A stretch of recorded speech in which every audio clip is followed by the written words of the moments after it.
Հեղուկ բյուրեղային լուծույթը գոլորշիացնելուց հետո ստանում են հատուկ նյութ, որն օգտագործում են ժամանակակից էկրանների, դիսպլեյների արտադրության ժամանակ։ Գույները դառնում են ավելի վառ, բնականին շատ ավելի մոտ։ Նյութի փորձարարական հետազոտություններ նաև Հայաստանում են իրականացնում։ Հիմա շատ ընկերություններ, ինչպիսիք են Sony, Samsung-ը, սկսել են քվանտային կետերով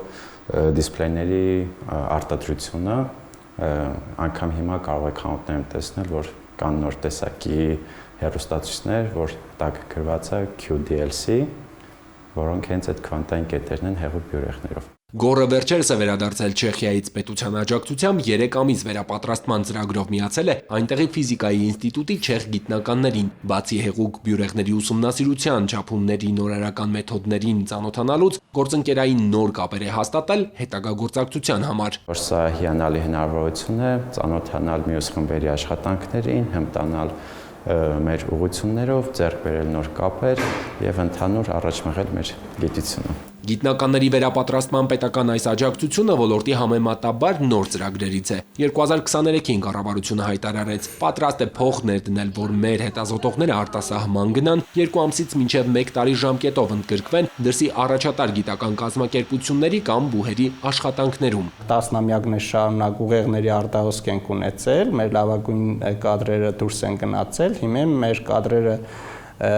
դրսի գիտելիքը բերում են Հայաստան եւ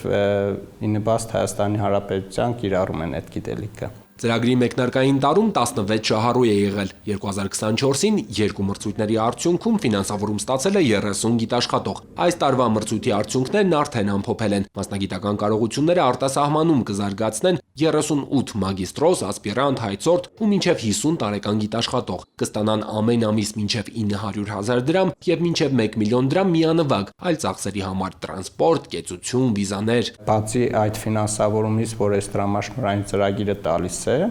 վերապատրաստվողը պահպանում է բոլոր իր Հայաստանի Հանրապետությունում եղած եւ աշխատանքը, եւ աշխատավարձը, եւ տրամաշնորհների ներգրավվածությունը, տրամաշնորհներից ստացած գումարները։ Երիտասարդների համար յուրաքանչյուր ծրագրին տրամադրվող առավելագույն գումարը 10 միլիոն 600,000 դրամ է, մինչև 50 տարեկան գիտաշխատողների համար 11 միլիոն 800,000։ Գիտնականների վերապատրաստման համար պետությունը ամեն տարի միջինում ներդնում է 140 միլիոն դրամ գումար։